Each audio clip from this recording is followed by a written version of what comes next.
أعوذ بالله من الشيطان الرجيم. بسم الله الرحمن الرحيم. ألف لام ميم.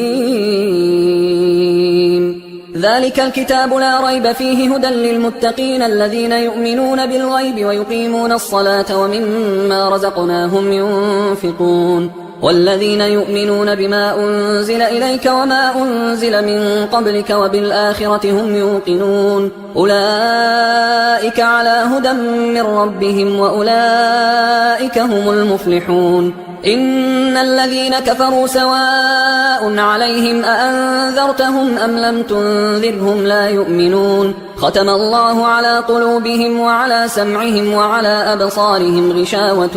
ولهم عذاب عظيم. ومن الناس من يقول آمنا بالله وباليوم الآخر وما هم بمؤمنين يخادعون الله والذين آمنوا وما يخدعون إلا أنفسهم وما يشعرون. في قلوبهم مرض فزادهم الله مرضا ولهم عذاب أليم بما كانوا يكذبون. وإذا قيل لهم لا تفسدوا في الأرض قالوا إنما نحن مصلحون ألا إنهم هم المفسدون ولكن لا يشعرون. وإذا قيل لهم آمنوا كما آمن الناس قالوا أنؤمن كما آمن السفهاء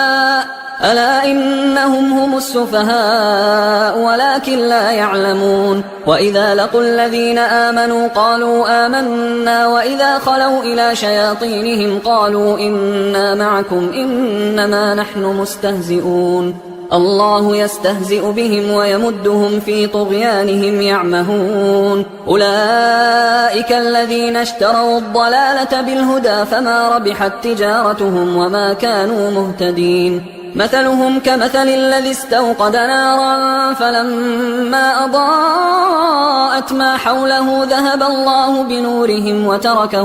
وتركهم في ظلمات لا يبصرون. صم بكم عمي فهم لا يرجعون. أو كصيب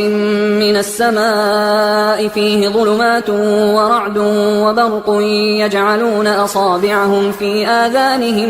من الصواعق حذر الموت والله محيط بالكافرين. يكاد البرق يخطف أبصارهم كلما أضاء لهم مشوا فيه وإذا أظلم عليهم قاموا ولو شاء الله لذهب بسمعهم وأبصارهم إن الله على كل شيء قدير. يا أيها الناس اعبدوا ربكم الذي خلقكم والذين من قبلكم لعلكم تتقون الذي جعل لكم الأرض فراشا والسماء بناء وأنزل من السماء ماء فأخرج به من الثمرات رزقا لكم فلا تجعلوا لله أندادا وأنتم تعلمون. وإن كنتم في ريب مما نزلنا على عبدنا فأتوا بسورة من مثله وادعوا شهداءكم من دون الله إن كنتم صادقين. فإن لم تفعلوا ولن تفعلوا فاتقوا النار التي وقودها الناس والحجارة أعدت للكافرين. وبشر الذين آمنوا وعملوا الصالحات أن لهم جنات تجري من تحتها الأنهار كلما رزقوا منها من ثمرة رزقا قالوا هذا الذي رزقنا من قبل وأتوا به متشابها ولهم فيها أزواج مطهرة وهم فيها خالدون. إن الله لا يستحيي أن يضرب مثلا ما بعوضة فما فوقها فأما الذين آمنوا فيعلمون أنه الحق من ربهم وأما الذين كفروا فيقولون ماذا أراد الله بهذا مثلا يضل به كثيرا ويهدي به كثيرا وما يضل به إلا الفاسقين الذين ينقضون عهد الله من بعد ميثاقه ويقطعون ما أمر الله به أن يوصل ويفسدون في الأرض أولئك هم الخاسرون. كيف تكفرون بالله وكنتم أمواتا فأحياكم ثم يميتكم ثم يحييكم ثم إليه ترجعون. هو الذي خلق لكم ما في الأرض جميعا ثم استوى إلى السماء فسواهن 7 سماوات وهو بكل شيء عليم وإذ قال ربك للملائكة إني جاعل في الأرض خليفة قالوا أتجعل فيها من يفسد فيها ويسفك الدماء ونحن نسبح بحمدك ونقدس لك قال إني أعلم ما لا تعلمون وعلم آدم الأسماء كلها ثم عرضهم على الملائكة فقال أنبئوني بأسماء هؤلاء إن كنتم صادقين قالوا سبحانك لا علم لنا إلا ما علمتنا إنك أنت العليم الحكيم قال يا آدم أنبئهم بأسمائهم فلما أنبأهم بأسمائهم قال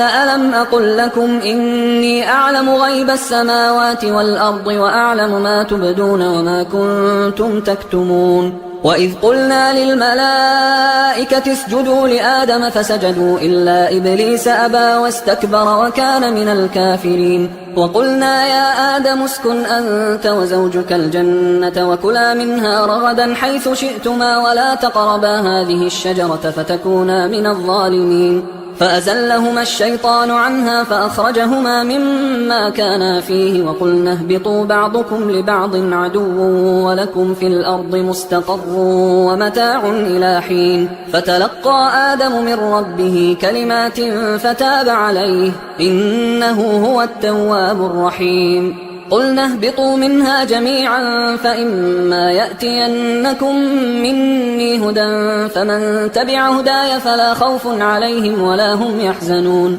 والذين كفروا وكذبوا بآياتنا أولئك أصحاب النار هم فيها خالدون يا بني إسرائيل اذكروا نعمتي التي أنعمت عليكم وأوفوا بعهدي أوف بعهدكم وإياي فارهبون وآمنوا بما أنزلت مصدقا لما معكم ولا تكونوا أول كافر به ولا تشتروا بآياتي ثمنا قليلا وإياي فاتقون ولا تلبسوا الحق بالباطل وتكتموا الحق وأنتم تعلمون وأقيموا الصلاة وآتوا الزكاة واركعوا مع الراكعين أتأمرون الناس بالبر وتنسون أنفسكم وأنتم تتلون الكتاب أفلا تعقلون واستعينوا بالصبر والصلاة وإنها لكبيرة إلا على الخاشعين الذين يظنون أنهم ملاقو ربهم وأنهم إليه راجعون يا بني إسرائيل اذكروا نعمتي التي أنعمت عليكم وأني فضلتكم على العالمين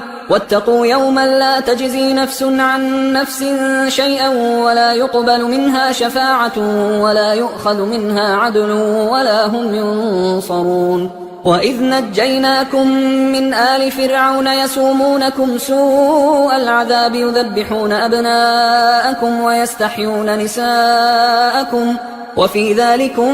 بلاء من ربكم عظيم وإذ فرقنا بكم البحر فأنجيناكم وأغرقنا آل فرعون وأنتم تنظرون وإذ واعدنا موسى 40 ليلة ثم اتخذتم العجل من بعده وأنتم ظالمون ثم عفونا عنكم من بعد ذلك لعلكم تشكرون وإذ آتينا موسى الكتاب والفرقان لعلكم تهتدون وإذ قال موسى لقومه يا قوم إنكم ظلمتم أنفسكم باتخاذكم العجل فتوبوا إلى بارئكم فاقتلوا أنفسكم ذلكم خير لكم عند بارئكم فتاب عليكم إنه هو التواب الرحيم وإذ قلتم يا موسى لن نؤمن لك حتى نرى الله جهرة فأخذتكم الصاعقة وأنتم تنظرون ثم بعثناكم من بعد موتكم لعلكم تشكرون وظللنا عليكم الغمام وأنزلنا عليكم المن والسلوى كلوا من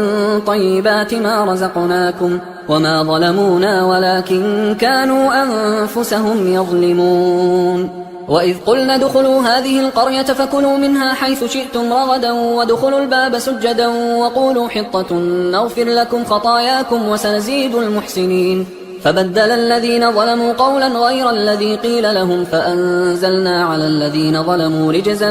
من السماء بما كانوا يفسقون وإذ استسقى موسى لقومه فقلنا اضرب بعصاك الحجر فانفجرت منه 12 عينا قد علم كل أناس مشربهم كلوا واشربوا من رزق الله ولا تعثوا في الأرض مفسدين وإذ قلتم يا موسى لن نصبر على طعام واحد فادع لنا ربك يخرج لنا مما تنبت الأرض من بقلها وقثائها وفومها وعدسها وبصلها قال أتستبدلون الذي هو أدنى بالذي هو خير اهبطوا مصرا فإن لكم ما سألتم وضربت عليهم الذلة والمسكنة وباءوا بغضب من الله ذلك بأنهم كانوا يكفرون بآيات الله ويقتلون النبيين بغير الحق ذلك بما عصوا وكانوا يعتدون إن الذين آمنوا والذين هادوا والنصارى والصابئين من آمن بالله واليوم الآخر وعمل صالحا فلهم أجرهم عند ربهم ولا خوف عليهم ولا هم يحزنون وإذ أخذنا ميثاقكم ورفعنا فوقكم الطور خذوا ما آتيناكم بقوة واذكروا ما فيه لعلكم تتقون ثم توليتم من بعد ذلك فلولا فضل الله عليكم ورحمته لكنتم من الخاسرين ولقد علمتم الذين اعتدوا منكم في السبت فقلنا لهم كونوا قردة خاسئين فجعلناها نكالا لما بين يديها وما خلفها وموعظة للمتقين وإذ قال موسى لقومه إن الله يأمركم أن تذبحوا بقرة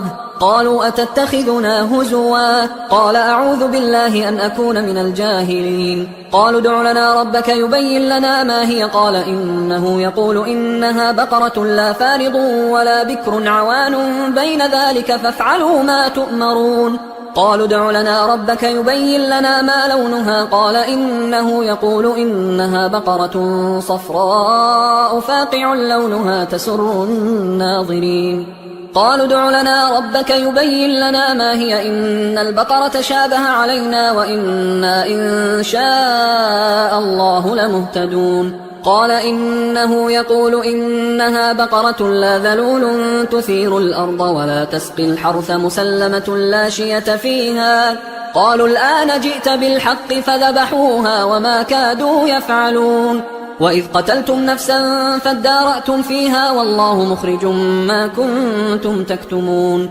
فقلنا اضربوه ببعضها كذلك يحيي الله الموتى ويريكم آياته لعلكم تعقلون ثم قست قلوبكم من بعد ذلك فهي كالحجارة أو أشد قسوة وإن من الحجارة لما يتفجر منه الأنهار وإن منها لما يشقق فيخرج منه الماء وإن منها لما يهبط من خشية الله وما الله بغافل عما تعملون أفتطمعون أن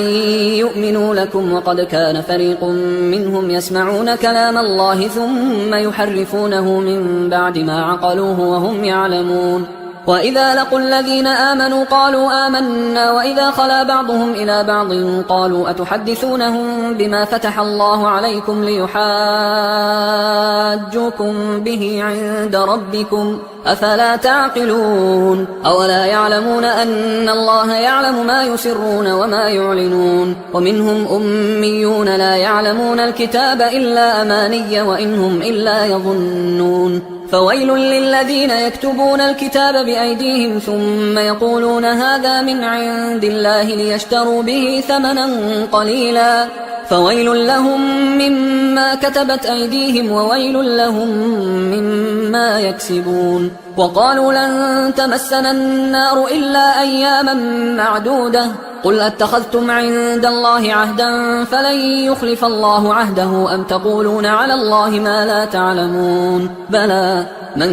كسب سيئة وأحاطت به خطيئته فأولئك أصحاب النار هم فيها خالدون والذين آمنوا وعملوا الصالحات أولئك أصحاب الجنة هم فيها خالدون وإذ أخذنا ميثاق بني إسرائيل لا تعبدون إلا الله وبالوالدين إحسانا وذي القربى واليتامى والمساكين وقولوا للناس حسنا وأقيموا الصلاة وآتوا الزكاة ثم توليتم إلا قليلا منكم وأنتم معرضون وإذ أخذنا ميثاقكم لا تسفكون دماءكم ولا تخرجون أنفسكم من دياركم ثم أقررتم وأنتم تشهدون ثم أنتم هؤلاء تقتلون أنفسكم وتخرجون فريقا منكم من ديارهم تظاهرون عليهم بالإثم والعدوان وإن يأتوكم أسارى تفادوهم وهو محرم عليكم إخراجهم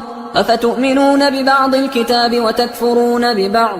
فما جزاء من يفعل ذلك منكم إلا خزي في الحياة الدنيا ويوم القيامة يردون إلى أشد العذاب وما الله بغافل عما تعملون أولئك الذين اشتروا الحياة الدنيا بالآخرة فلا يخفف عنهم العذاب ولا هم ينصرون ولقد آتينا موسى الكتاب وقفينا من بعده بالرسل وآتينا عيسى ابن مريم البينات وأيدناه بروح القدس أفكلما جاءكم رسول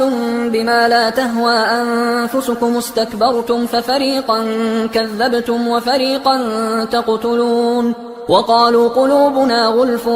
بل لعنهم الله بكفرهم فقليلا ما يؤمنون ولما جاءهم كتاب من عند الله مصدق لما معهم وكانوا من قبل يستفتحون على الذين كفروا فلما جاءهم ما عرفوا كفروا به فلعنة الله على الكافرين بئس ما اشتروا به أنفسهم أن يكفروا بما أنزل الله بغيا أن ينزل الله من فضله على من يشاء من عباده فباءوا بغضب على غضب وللكافرين عذاب مهين وإذا قيل لهم آمنوا بما أنزل الله قالوا نؤمن بما أنزل علينا ويكفرون بما وراءه وهو الحق مصدقا لما معهم قل فلم تقتلون أنبياء الله من قبل إن كنتم مؤمنين ولقد جاءكم موسى بالبينات ثم اتخذتم العجل من بعده وأنتم ظالمون وإذ أخذنا ميثاقكم ورفعنا فوقكم الطور خذوا ما آتيناكم بقوة واسمعوا قالوا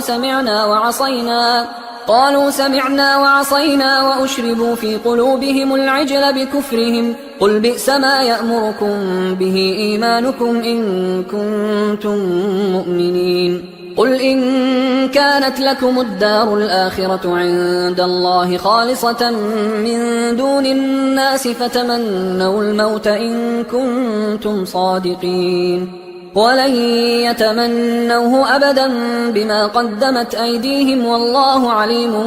بالظالمين ولتجدنهم أحرص الناس على حياة ومن الذين أشركوا يود أحدهم لو يعمر 1000 سنة وما هو بمزحزحه من العذاب أن يعمر والله بصير بما يعملون قل من كان عدوا لجبريل فإنه نزله على قلبك بإذن الله مصدقا لما بين يديه وهدى وبشرى للمؤمنين من كان عدوا لله وملائكته ورسله وجبريل وميكال فإن الله عدو للكافرين ولقد أنزلنا إليك آيات بينات وما يكفر بها إلا الفاسقون أوكلما عاهدوا عهدا نبذه فريق منهم بل أكثرهم لا يؤمنون ولما جاءهم رسول من عند الله مصدق لما معهم نبذ فريق من الذين أوتوا الكتاب كتاب الله وراء ظهورهم كأنهم لا يعلمون واتبعوا ما تتلو الشياطين على ملك سليمان وما كفر سليمان ولكن الشياطين كفروا يعلمون الناس السحر وما أنزل على الملكين ببابل هاروت وماروت وما يعلمان من أحد حتى يقولا إنما نحن فتنة فلا تكفر فيتعلمون منهما ما يفرقون به بين المرء وزوجه وما هم بضارين به من أحد إلا بإذن الله ويتعلمون ما يضرهم ولا ينفعهم ولقد علموا لمن اشتراه ما له في الآخرة من خلاق ولبئس ما شروا به أنفسهم لو كانوا يعلمون ولو أنهم آمنوا واتقوا لمثوبة من عند الله خير لو كانوا يعلمون يا أيها الذين آمنوا لا تقولوا راعنا وقولوا انظرنا واسمعوا وللكافرين عذاب أليم ما يود الذين كفروا من أهل الكتاب ولا المشركين أن ينزل عليكم من خير من ربكم والله يختص برحمته من يشاء والله ذو الفضل العظيم ما ننسخ من آية أو ننسها نأت بخير منها أو مثلها ألم تعلم أن الله على كل شيء قدير ألم تعلم أن الله له ملك السماوات والأرض وما لكم من دون الله من ولي ولا نصير أم تريدون أن تسألوا رسولكم كما سئل موسى من قبل ومن يتبدل الكفر بالإيمان فقد ضل سواء السبيل ود كثير من أهل الكتاب لو يردونكم من بعد إيمانكم كفارا حسدا من عند أنفسهم من بعد ما تبين لهم الحق فاعفوا واصفحوا حتى يأتي الله بأمره إن الله على كل شيء قدير وأقيموا الصلاة وآتوا الزكاة وما تقدموا لأنفسكم من خير تجدوه عند الله إن الله بما تعملون بصير وقالوا لن يدخل الجنة إلا من كان هودا أو نصارى تلك أمانيهم قل هاتوا برهانكم إن كنتم صادقين بلى من أسلم وجهه لله وهو محسن فله أجره عند ربه ولا خوف عليهم ولا هم يحزنون وقالت اليهود ليست النصارى على شيء وقالت النصارى ليست اليهود على شيء وهم يتلون الكتاب كذلك قال الذين لا يعلمون مثل قولهم فالله يحكم بينهم يوم القيامة فيما كانوا فيه يختلفون ومن أظلم ممن منع مساجد الله أن يذكر فيها اسمه وسعى في خرابها أولئك ما كان لهم أن يدخلوها إلا خائفين لهم في الدنيا خزي ولهم في الآخرة عذاب عظيم ولله المشرق والمغرب فأينما تولوا فثم وجه الله إن الله واسع عليم وقالوا اتخذ الله ولدا سبحانه بل له ما في السماوات والأرض كل له قانتون بديع السماوات والأرض وإذا قضى أمرا فإنما يقول له كن فيكون وقال الذين لا يعلمون لولا يكلمنا الله أو تأتينا آية كذلك قال الذين من قبلهم مثل قولهم تشابهت قلوبهم قد بينا الآيات لقوم يوقنون إنا أرسلناك بالحق بشيرا ونذيرا ولا تسأل عن أصحاب الجحيم ولن ترضى عنك اليهود ولا النصارى حتى تتبع ملتهم قل إن هدى الله هو الهدى ولئن اتبعت أهواءهم بعد الذي جاءك من العلم ما لك من الله من ولي ولا نصير الذين آتيناهم الكتاب يتلونه حق تلاوته أولئك يؤمنون به ومن يكفر به فأولئك هم الخاسرون يا بني إسرائيل اذكروا نعمتي التي أنعمت عليكم وأني فضلتكم على العالمين واتقوا يوما لا تجزي نفس عن نفس شيئا ولا يقبل منها عدل ولا تنفعها شفاعة ولا هم ينصرون. وإذ ابتلى إبراهيم ربه بكلمات فأتمهن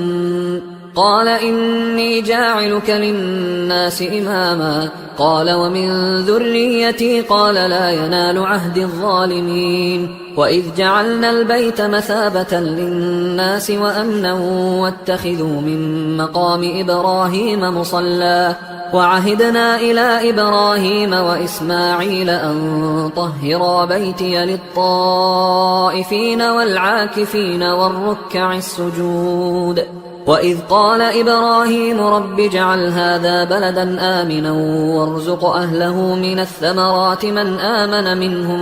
بالله واليوم الآخر قال ومن كفر فأمتعه قليلا ثم أضطره إلى عذاب النار وبئس المصير. وإذ يرفع إبراهيم القواعد من البيت وإسماعيل ربنا تقبل منا إنك أنت السميع العليم ربنا وجعلنا مسلمين لك ومن ذريتنا أمة مسلمة لك وأرنا مناسكنا وتب علينا إنك أنت التواب الرحيم ربنا وابعث فيهم رسولا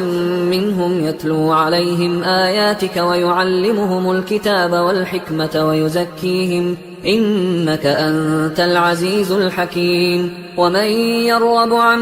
ملة إبراهيم إلا من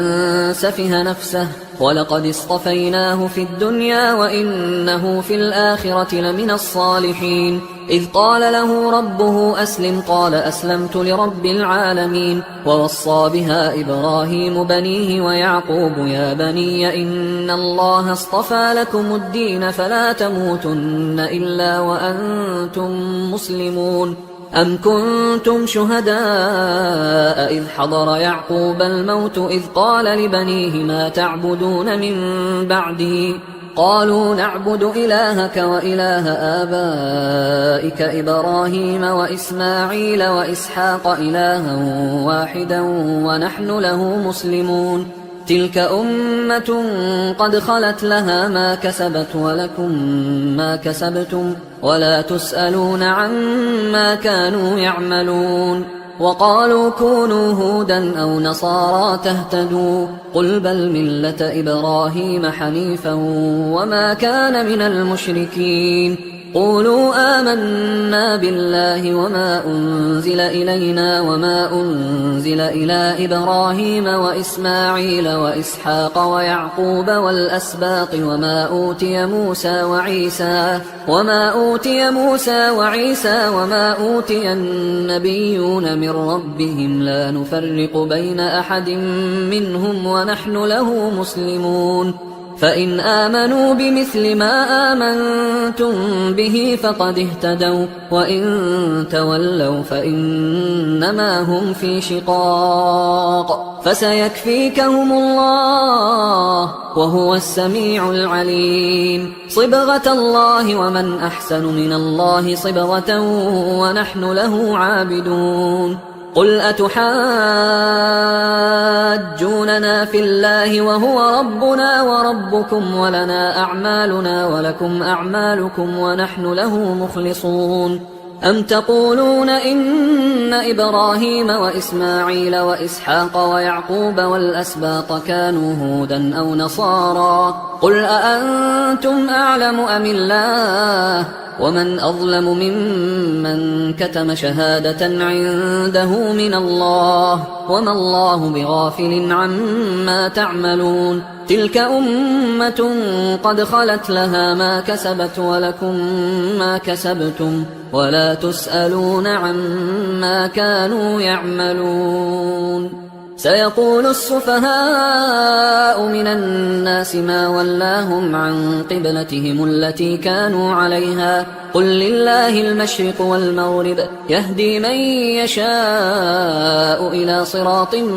مستقيم وكذلك جعلناكم أمة وسطا لتكونوا شهداء على الناس ويكون الرسول عليكم شهيدا وما جعلنا القبلة التي كنت عليها إلا لنعلم من يتبع الرسول ممن ينقلب على عقبيه وإن كانت لكبيرة إلا على الذين هدى الله وما كان الله ليضيع إيمانكم إن الله بالناس لرؤوف رحيم قد نرى تقلب وجهك في السماء فلنولينك قبلة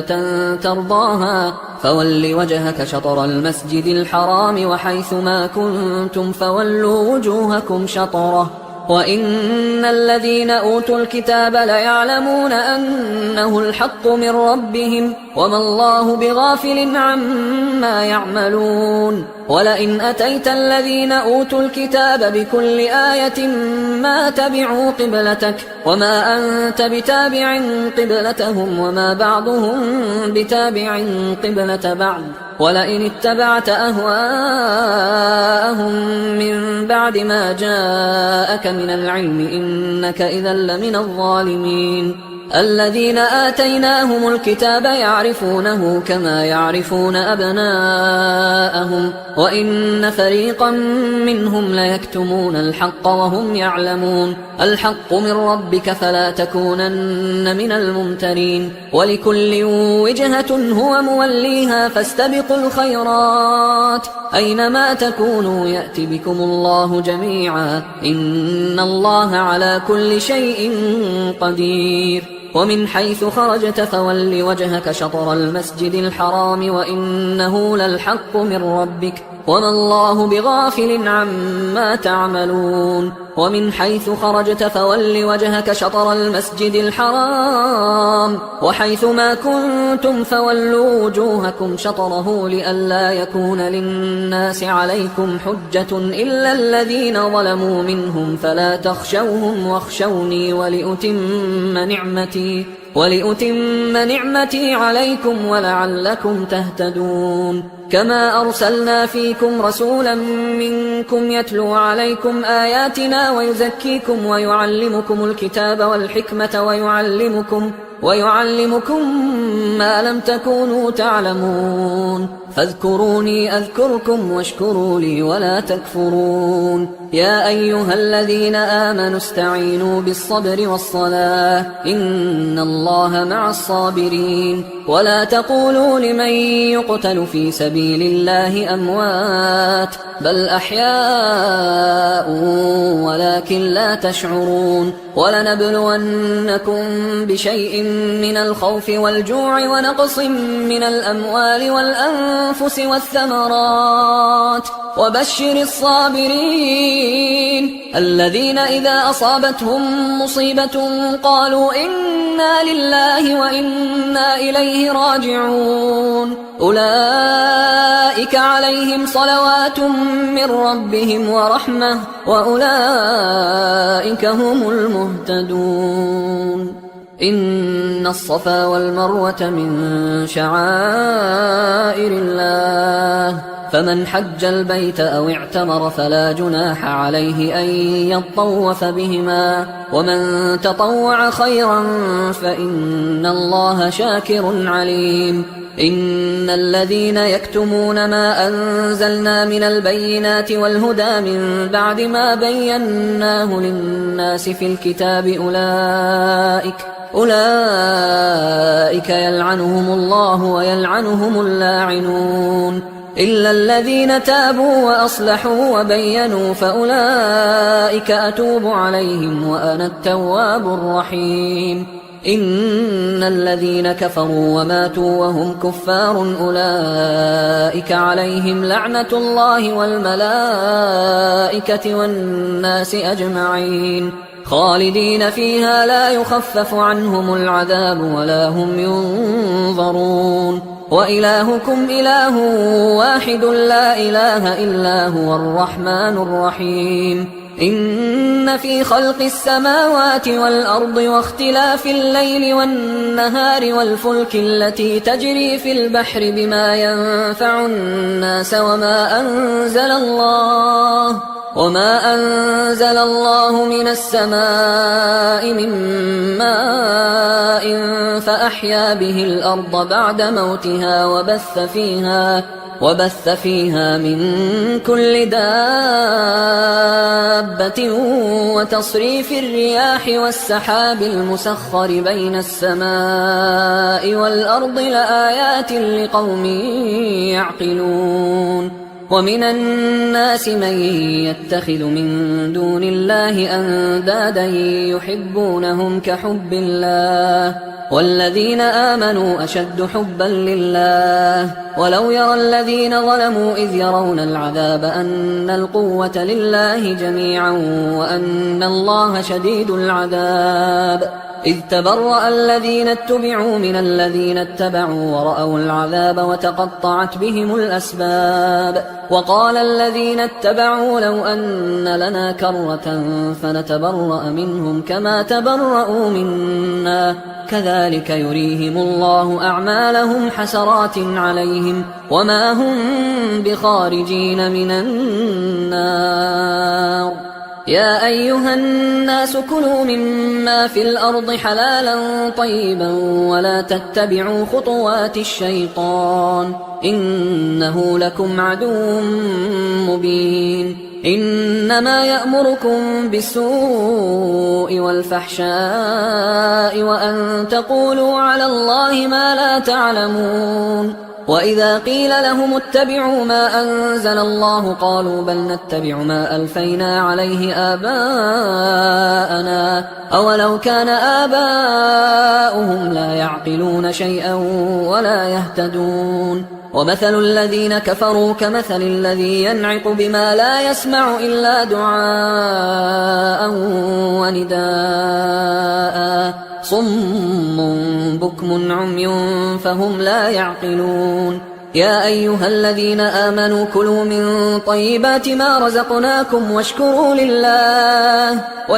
لله إن كنتم إياه تعبدون إنما حرم عليكم الميتة والدم ولحم الخنزير وما أهل به لغير الله فمن اضطر غير باغ ولا عاد فلا إثم عليه إن الله غفور رحيم إن الذين يكتمون ما أنزل الله من الكتاب ويشترون به ثمنا قليلا أولئك ما يأكلون في بطونهم إلا النار ولا يكلمهم الله يوم القيامة ولا يزكيهم ولهم عذاب أليم أولئك الذين اشتروا الضلالة بالهدى والعذاب بالمغفرة فما أصبرهم على النار ذلك بأن الله نزل الكتاب بالحق وإن الذين اختلفوا في الكتاب لفي شقاق بعيد ليس البر أن تولوا وجوهكم قبل المشرق والمغرب ولكن البر من آمن بالله واليوم الآخر والملائكة والكتاب والنبيين وآتى المال على حبه ذوي القربى واليتامى والمساكين وابن السبيل والسائلين وفي الرقاب وأقام الصلاة وآتى الزكاة والموفون بعهدهم إذا عاهدوا والصابرين في البأساء والضراء وحين البأس أولئك الذين صدقوا وأولئك هم المتقون يا أيها الذين آمنوا كتب عليكم القصاص في القتلى الحر بالحر والعبد بالعبد والأنثى بالأنثى فمن عفي له من أخيه شيء فاتباع بالمعروف وأداء إليه بإحسان ذلك تخفيف من ربكم ورحمة فمن اعتدى بعد ذلك فله عذاب أليم. ولكم في القصاص حياة يا أولي الألباب لعلكم تتقون. كتب عليكم إذا حضر أحدكم الموت إن ترك خيرا الوصية للوالدين والأقربين بالمعروف حقا على المتقين. فمن بدله بعدما سمعه فإنما إثمه على الذين يبدلونه إن الله سميع عليم. فمن خاف من موص جنفا أو إثما فأصلح بينهم فلا إثم عليه إن الله غفور رحيم. يا أيها الذين آمنوا كتب عليكم الصيام كما كتب على الذين من قبلكم لعلكم تتقون أياما معدودات. فمن كان منكم مريضا أو على سفر فعدة من أيام أخر. وعلى الذين يطيقونه فدية طعام مسكين. فمن تطوع خيرا فهو خير له وأن تصوموا خير لكم إن كنتم تعلمون. شهر رمضان الذي أنزل فيه القرآن هدى للناس وبينات من الهدى والفرقان. فمن شهد منكم الشهر فليصم. ومن كان مريضا أو على سفر فعدة من أيام أخر. يريد الله بكم اليسر ولا يريد بكم العسر ولتكملوا العدة ولتكبروا الله على ما هداكم ولعلكم تشكرون. وإذا سألك عبادي عني فإني قريب أجيب دعوة الداعي إذا دعان فليستجيبوا لي وليؤمنوا بي لعلهم يرشدون. أحل لكم ليلة الصيام الرفث إلى نسائكم هن لباس لكم وأنتم لباس لهن. علم الله أنكم كنتم تختانون أنفسكم فتاب عليكم وعفى عنكم فالآن باشروهن وابتغوا ما كتب الله لكم وكلوا واشربوا حتى يتبين لكم الخيط الأبيض من الخيط الأسود من الفجر ثم أتموا الصيام إلى الليل ولا تباشروهن وأنتم عاكفون في المساجد تلك حدود الله فلا تقربوها كذلك يبين الله آياته للناس لعلهم يتقون. ولا تأكلوا أموالكم بينكم بالباطل وتدلوا بها إلى الحكام لتأكلوا فريقا من أموال الناس بالإثم وأنتم تعلمون. يسألونك عن الأهلة قل هي مواقيت للناس والحج وليس البر بأن تأتوا البيوت من ظهورها ولكن البر من اتقى وأتوا البيوت من أبوابها واتقوا الله لعلكم تفلحون. وقاتلوا في سبيل الله الذين يقاتلونكم ولا تعتدوا إن الله لا يحب المعتدين. واقتلوهم حيث ثقفتموهم وأخرجوهم من حيث أخرجوكم والفتنة أشد من القتل ولا تقاتلوهم عند المسجد الحرام حتى يقاتلوكم فيه فإن قاتلوكم فاقتلوهم كذلك جزاء الكافرين. فإن انتهوا فإن الله غفور رحيم. وقاتلوهم حتى لا تكون فتنة ويكون الدين لله فإن انتهوا فلا عدوان إلا على الظالمين. الشهر الحرام بالشهر الحرام والحرمات قصاص فمن اعتدى عليكم فاعتدوا عليه بمثل ما اعتدى عليكم واتقوا الله واعلموا أن الله مع المتقين. وأنفقوا في سبيل الله ولا تلقوا بأيديكم إلى التهلكة وأحسنوا إن الله يحب المحسنين. وأتموا الحج والعمرة لله فإن أحصرتم فما استيسر من الهدي ولا تحلقوا رؤوسكم حتى يبلغ الهدي محله فمن كان منكم مريضا أو به أذى من رأسه ففدية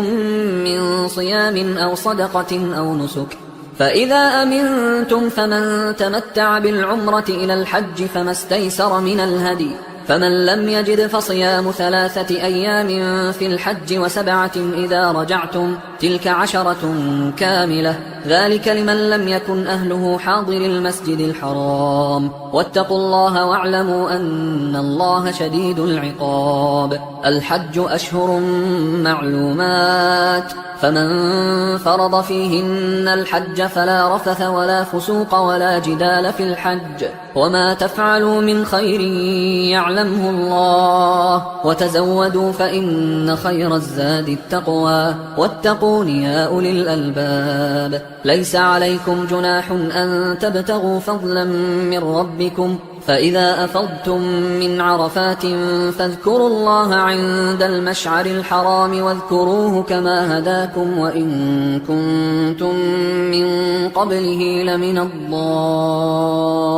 الضالين. ثم أفيضوا من حيث أفاض الناس واستغفروا الله إن الله غفور رحيم. فإذا قضيتم مناسككم فاذكروا الله كذكركم آباءكم أو أشد ذكرا. فمن الناس من يقول ربنا آتنا في الدنيا وما له في الآخرة من خلاق، ومنهم من يقول ربنا آتنا في الدنيا حسنة وفي الآخرة حسنة وقنا عذاب النار. أولئك لهم نصيب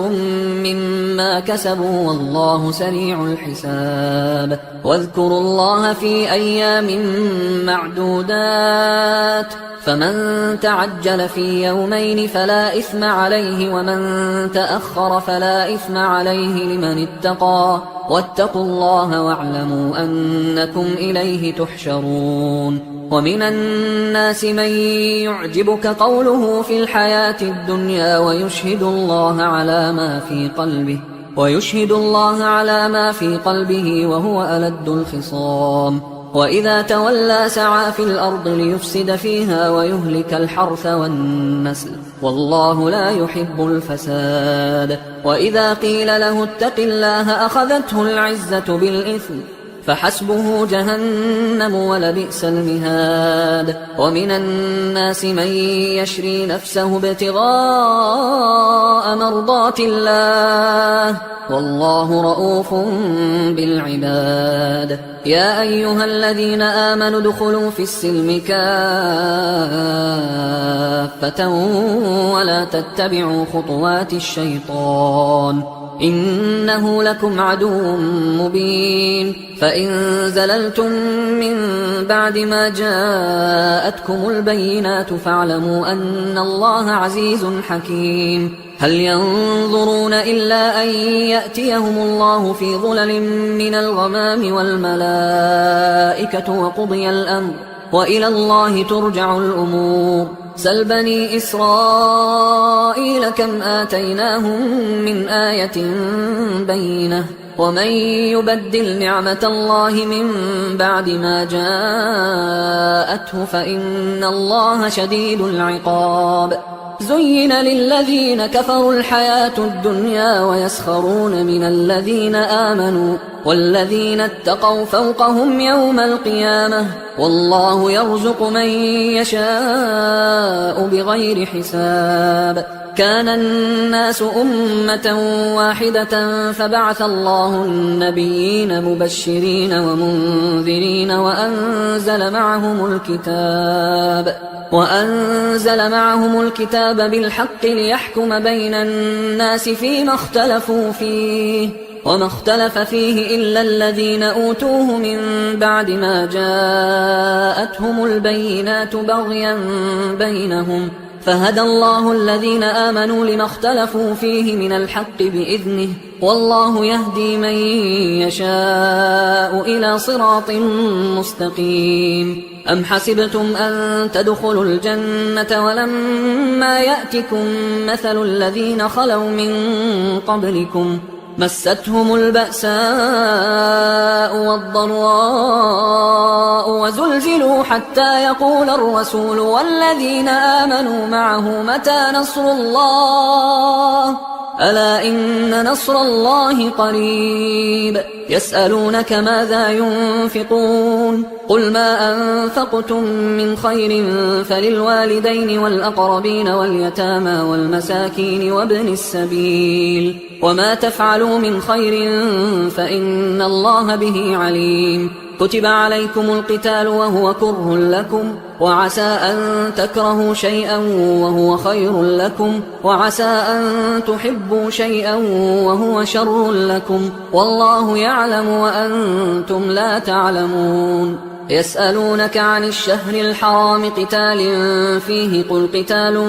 فيه كبير وصد عن سبيل الله وكفر به والمسجد الحرام وإخراج أهله منه أكبر عند الله والفتنة أكبر من القتل ولا يزالون يقاتلونكم حتى يردوكم عن دينكم إن استطاعوا ومن يرتدد منكم عن دينه فيمت وهو كافر فأولئك حبطت أعمالهم في الدنيا والآخرة وأولئك أصحاب النار هم فيها خالدون إن الذين آمنوا والذين هاجروا وجاهدوا في سبيل الله أولئك يرجون رحمة الله والله غفور رحيم يسألونك عن الخمر والميسر قل فيهما إثم كبير ومنافع للناس وإثمهما أكبر من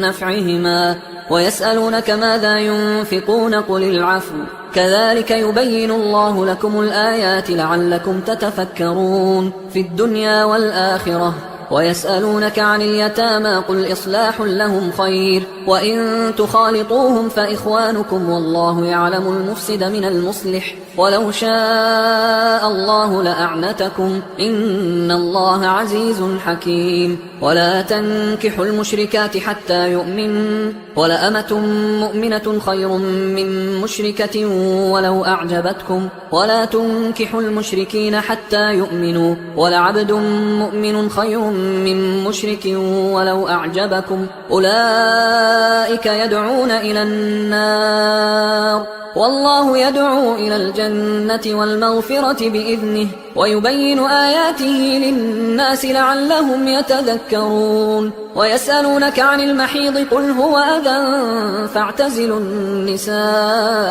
في المحيض ولا تقربوهن حتى يطهرن فإذا تطهرن فأتوهن من حيث أمركم الله إن الله يحب التوابين ويحب المتطهرين نساؤكم حرث لكم فأتوا حرثكم أنى شئتم وقدموا لأنفسكم واتقوا الله واعلموا أنكم ملاقوه وبشر المؤمنين ولا تجعلوا الله عرضة لأيمانكم أن تبروا وتتقوا وتصلحوا بين الناس والله سميع عليم لا يؤاخذكم الله باللغو في أيمانكم ولكن يؤاخذكم بما كسبت قلوبكم والله غفور حليم للذين يؤلون من نسائهم تربص 4 أشهر فإن فاءوا فإن الله غفور رحيم وإن عزموا الطلاق فإن الله سميع عليم والمطلقات يتربصن بأنفسهن 3 قروء ولا يحل لهن أن يكتمن ما خلق الله في أرحامهن إن كن يؤمن بالله واليوم الآخر وبعولتهن أحق بردهن في ذلك إن أرادوا إصلاحا ولهن مثل الذي عليهن بالمعروف وللرجال عليهن درجة والله عزيز حكيم الطلاق 2 فإمساكم بمعروف أو تسريح بإحسان ولا يحل لكم أن تأخذوا مما آتيتموهن شيئا إلا أن يخافا ألا يقيما حدود الله فإن خفتم ألا يقيما حدود الله فلا جناح عليهما فيما افتدت به تلك حدود الله فلا تعتدوها ومن يتعد حدود الله فأولئك هم الظالمون فإن طلقها فلا تحل له من بعد حتى تنكح زوجا غيره فإن طلقها فلا جناح عليهما أن يتراجعا إن ظنا أن يقيما حدود الله، وتلك حدود الله يبينها لقوم يعلمون. وإذا طلقتم النساء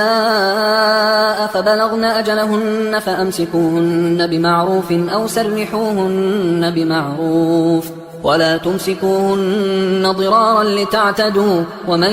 يفعل ذلك فقد ظلم نفسه. ولا تتخذوا آيات الله هزوا، واذكروا نعمة الله عليكم وما أنزل عليكم من الكتاب والحكمة يعظكم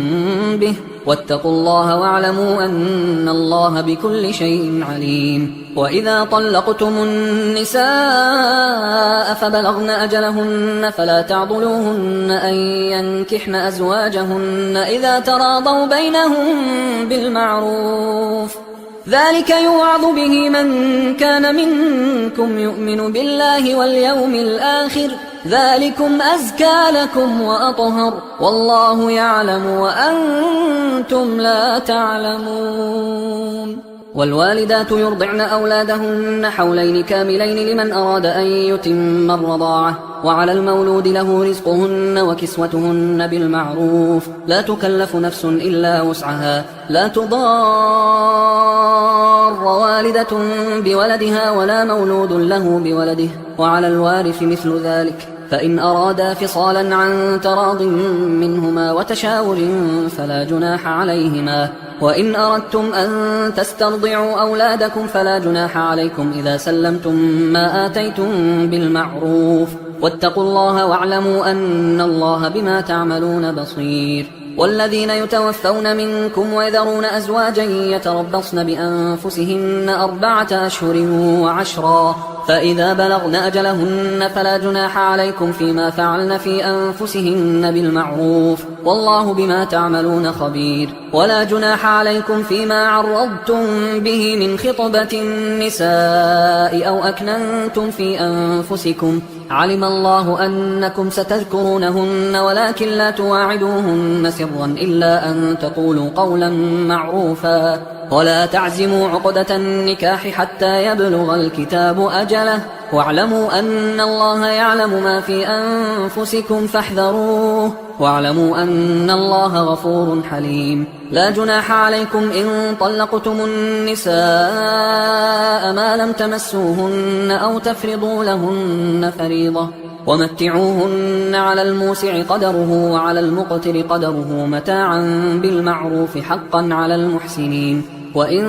طلقتموهن من قبل أن تمسوهن وقد فرضتم لهن فريضة فنصف ما فرضتم إلا أن يعفون أو يعفو الذي بيده عقدة النكاح، وأن تعفوا أقرب للتقوى، ولا تنسوا الفضل بينكم، إن الله بما تعملون بصير. حافظوا على الصلوات والصلاة الوسطى وقوموا لله قانتين، فإن خفتم فرجالا أو ركبانا، فإذا أمنتم فاذكروا الله كما علمكم ما لم تكونوا تعلمون. والذين يتوفون منكم ويذرون أزواجا وصية لأزواجهم متاعا إلى الحول غير إخراج، فإن خرجن فلا جناح عليكم فيما فعلن في أنفسهن من معروف، والله عزيز حكيم. وللمطلقات متاع بالمعروف حقا على المتقين، كذلك يبين الله لكم آياته لعلكم تعقلون. ألم تر إلى الذين خرجوا من ديارهم وهم ألوف حذر الموت فقال لهم الله موتوا ثم أحياهم، إن الله لذو فضل على الناس ولكن أكثر الناس لا يشكرون. وقاتلوا في سبيل الله واعلموا أن الله سميع عليم. من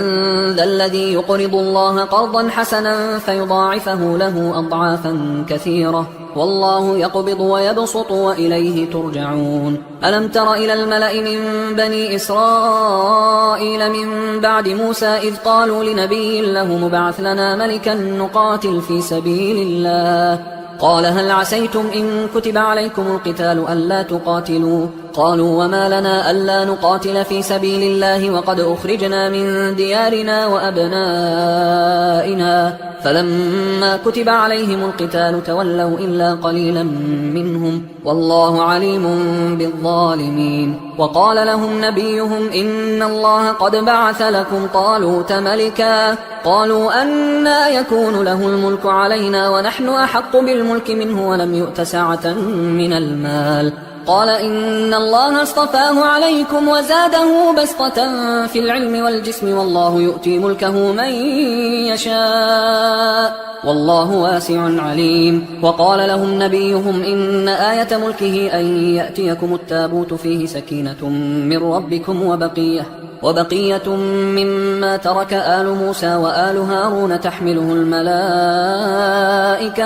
إن في ذلك لآية لكم إن كنتم مؤمنين. فلما فصل طالوت بالجنود قال إن الله مبتليكم بنهر فمن شرب منه فليس مني ومن لم يطعمه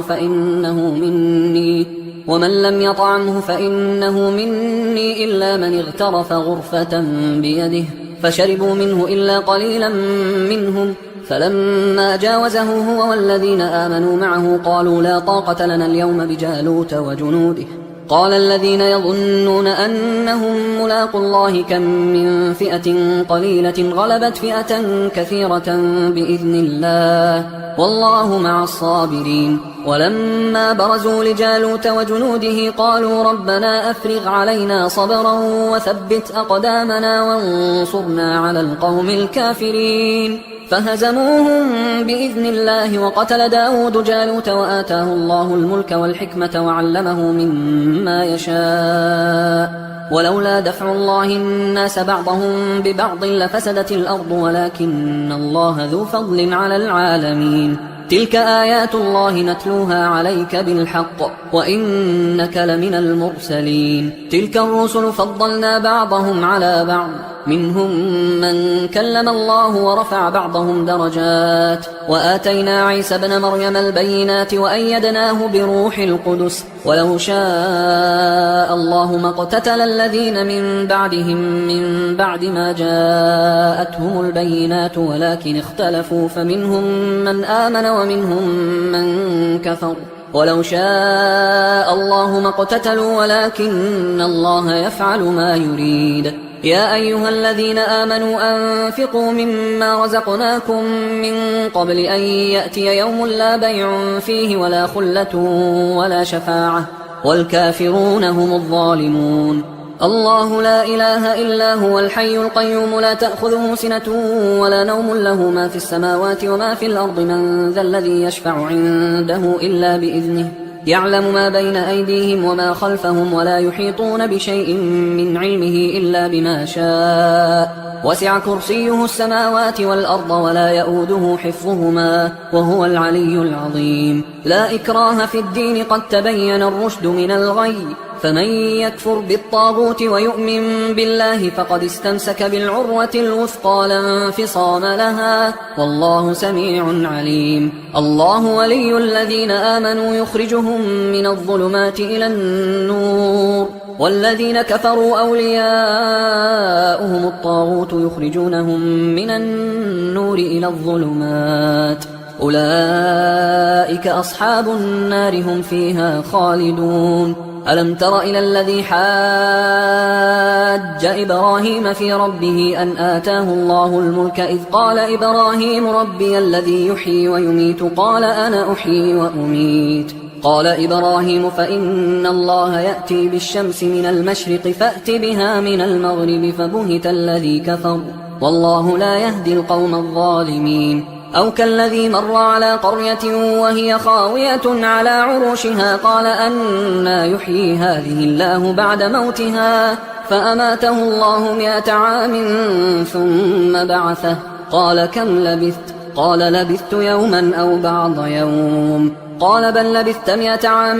فانظر إلى طعامك وشرابك لم يتسنه وانظر إلى حمارك ولنجعلك آية للناس وانظر إلى العظام كيف ننشزها ثم نكسوها لحما فلما تبين له قال أعلم أن الله على كل شيء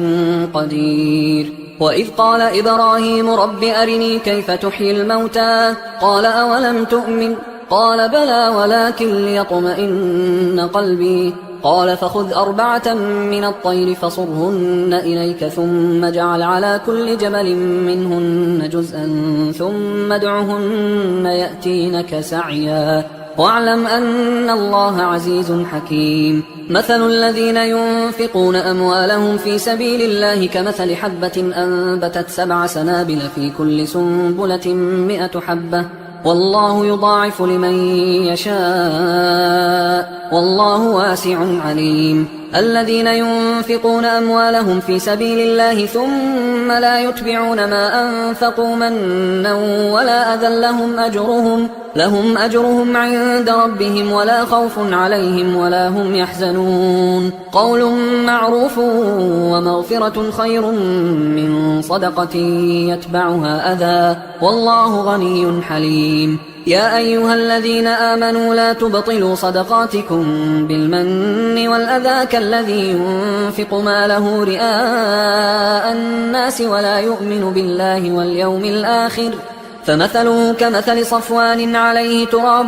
فأصابه وابل فتركه صلدا لا يقدرون على شيء مما كسبوا والله لا يهدي القوم الكافرين ومثل الذين ينفقون أموالهم ابتغاء مرضات الله وتثبيتا من أنفسهم كمثل جنة بربوة أصابها وابل فآتت أكلها ضعفين فإن لم يصبها وابل فطل والله بما تعملون بصير أيود أحدكم أن تكون له جنة من نخيل وأعناب تجري من تحتها الأنهار له فيها من كل الثمرات وأصابه الكبر وله ذرية ضعفاء فأصابها إعصار فيه نار فاحترقت كذلك يبين الله لكم الآيات لعلكم تتفكرون يا أيها الذين آمنوا أنفقوا من طيبات ما كسبتم ومما أخرجنا لكم من الأرض ولا تيمموا الخبيث منه تنفقون ولستم بآخذيه إلا أن تغمضوا فيه واعلموا أن الله غني حميد الشيطان يعدكم الفقر ويأمركم بالفحشاء والله يعدكم مغفرة منه وفضلا والله واسع عليم يؤتي الحكمة من يشاء ومن يؤت الحكمة فقد أوتي خيرا كثيرا وما يذكر إلا أولو الألباب وما أنفقتم من نفقة أو نذرتم من نذر فإن الله يعلمه وما للظالمين من أنصار إن تبدوا الصدقات فنعما هي وإن تخفوها وتؤتوها الفقراء فهو خير لكم ويكفر عنكم من سيئاتكم والله بما تعملون خبير ليس عليك هداهم ولكن الله يهدي من يشاء وما تنفقوا من خير فلأنفسكم وما تنفقون إلا ابتغاء وجه الله وما تنفقوا من خير يوفى إليكم وأنتم لا تظلمون للفقراء الذين أحصروا في سبيل الله لا يستطيعون ضربا في الأرض يحسبهم الجاهل أغنياء من التعفف تعرفهم بسيماهم لا يسألون الناس إلحافا وما تنفقوا من خير فإن الله به عليم. الذين ينفقون أموالهم بالليل والنهار سرا وعلانية فلهم أجرهم عند ربهم ولا خوف عليهم ولا هم يحزنون. الذين يأكلون الربا لا يقومون إلا كما يقوم الذي يتخبطه الشيطان من المس، ذلك بأنهم قالوا إنما البيع مثل الربا وأحل الله البيع وحرم الربا. فمن جاءه موعظة من ربه فانتهى فله ما سلف وأمره إلى الله، ومن عاد فأولئك أصحاب النار هم فيها خالدون. يمحق الله الربا ويربي الصدقات والله لا يحب كل كفار أثيم. إن الذين آمنوا وعملوا الصالحات وأقاموا الصلاة وآتوا الزكاة لهم أجرهم عند ربهم ولا خوف عليهم ولا هم يحزنون. يا أيها الذين آمنوا اتقوا الله وذروا ما بقي من الربا إن كنتم مؤمنين، فإن لم تفعلوا فأذنوا بحرب من الله ورسوله، وإن تبتم فلكم رؤوس أموالكم لا تظلمون ولا تظلمون. وإن كان ذو عسرة فنظرة إلى ميسرة، وأن تصدقوا خير لكم إن كنتم تعلمون. واتقوا يوما ترجعون فيه إلى الله ثم توفى كل نفس ما كسبت وهم لا يظلمون. يا أيها الذين آمنوا إذا تداينتم بدين إلى أجل مسمى فاكتبوه، وليكتب بينكم كاتب بالعدل ولا يأب كاتب أن يكتب كما علمه الله، فليكتب وليملل الذي عليه الحق وليتق الله ربه ولا يبخس منه شيئا، فإن كان الذي عليه الحق سفيها أو ضعيفا أو لا يستطيع أن يمله فليملل وليه بالعدل، واستشهدوا شهيدين من رجالكم، فإن لم يكونا رجلين فرجل وامرأتان ممن ترضون من الشهداء أن تضل إحداهما فتذكر إحداهما الأخرى، ولا يأبى الشهداء إذا ما دعوا، ولا تسأموا أن تكتبوه صغيرا أو كبيرا إلى أجله، ذلكم أقسط عند الله وأقوم للشهادة وأدنى أن لا ترتابوا إلا أن تكون تجارة حاضرة تديرونها بينكم فليس عليكم جناح ألا تكتبوها، وأشهدوا إذا تبايعتم ولا يضار كاتب ولا شهيد، وإن تفعلوا فإنه فسوق بكم، واتقوا الله ويعلمكم الله والله بكل شيء عليم. وإن كنتم على سفر ولم تجدوا كاتبا فرهان مقبوضة، فإن أمن بعضكم بعضا فليؤدي الذي اؤتمن أمانته وليتق الله ربه ولا تكتموا الشهادة، ومن يكتمها فإنه آثم قلبه والله بما تعملون عليم. لله ما في السماوات وما في الأرض، وإن تبدوا ما في أنفسكم أو تخفوه يحاسبكم به الله فيغفر لمن يشاء ويعذب من يشاء والله على كل شيء قدير. آمن الرسول بما أنزل إليه من ربه والمؤمنون كل آمن بالله وملائكته وكتبه ورسله لا نفرق بين أحد من رسله وقالوا سمعنا وأطعنا غفرانك ربنا وإليك المصير. لا يكلف الله نفسا إلا وسعها لها ما كسبت وعليها ما اكتسبت ربنا لا تؤاخذنا إن نسينا أو أخطأنا ربنا ولا تحمل علينا إصرا كما حملته على الذين من قبلنا ربنا ولا تحملنا ما لا طاقة لنا به واعف عنا واغفر لنا وارحمنا أنت مولانا فانصرنا على القوم الكافرين.